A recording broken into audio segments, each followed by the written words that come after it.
Greetings, everyone. Today's meditation is on Psalm 14. But before we start, remember that meditation is a powerful tool for achieving inner peace, reducing stress, and improving overall well being. To prepare for meditation, it is important to find a quiet and comfortable space where you can sit or lie down without being disturbed. Take a few deep breaths to calm your mind and body. It may be helpful to set an intention for your meditation, such as focusing on your breath, visualizing a peaceful scene, or cultivating gratitude. As you begin your meditation practice, allow yourself to be present in the moment and let go of any distracting thoughts. Remember that meditation is a practice, and with regular effort, you can cultivate a sense of calm and clarity that can enhance your daily life. Psalm 14, also known as the fool says in his heart, "There is no God," is a powerful and timeless meditation on the state of humanity's moral condition. The psalm opens with a sobering assessment of the depravity of mankind, declaring that there is none who does good, not even one. Yet, the psalmist does not leave us without hope. He calls out to God for salvation, recognizing that only God can bring deliverance from sin and restore humanity to righteousness. As we reflect on Psalm 14, we are challenged to examine our own hearts and recognize our need for God's mercy and grace. This psalm reminds us that without God, we are lost and in desperate need of His salvation. Psalm 14 is a psalm of lament that focuses on the foolishness and wickedness of humanity.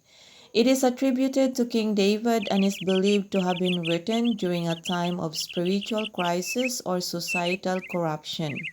The psalm has three parts. The first part is the folly of humanity, verses 1 to 3. The psalm begins by stating that fools say in their hearts, "There is no God," verse 1. It goes on to describe the corrupt and sinful behavior of humanity, with none who do good or seek God. The psalmist laments the state of the world and expresses the need for God to intervene. The second part is God's judgment, verses 4 to 6. The psalmist calls upon God to bring salvation to his people and to judge the wicked. He describes how God has been a refuge for the oppressed in the past and expresses his trust in God's power to deliver them once again. The third part is the hope for the future, verses 7 and 8. In the final two verses, the psalmist expresses his confidence in God's ability to restore his people and bring about a time of joy and peace. He prays for the salvation of Israel and looks forward to the day when God will restore his people and set them free. Overall, Psalm 14 is a prayer that laments the sinfulness of humanity and expresses a deep longing for God's intervention and salvation. It reminds us of our need for God and the hope that we can have in His power to restore us and bring about a time of peace and joy. Now let us read Psalm 14. Fools say in their hearts, "There is no God." Their deeds are loathsome and corrupt. Not one does what is right. The Lord looks down from heaven upon the human race to see if even one is wise, if even one seeks God. All have gone astray. All alike are perverse. Not one does what is right, not even one. Will these evildoers never learn? They devour my people as they devour bread. They do not call upon the Lord. They have good reason then to fear. God is with the company of the just. They would crush the hopes of the poor, but the poor have the Lord as their refuge. Oh, that from Zion might come the deliverance of Israel, that Jacob may rejoice and Israel be glad, when the Lord restores his people. Blessed be God forever and ever. Amen. Prayer Intention.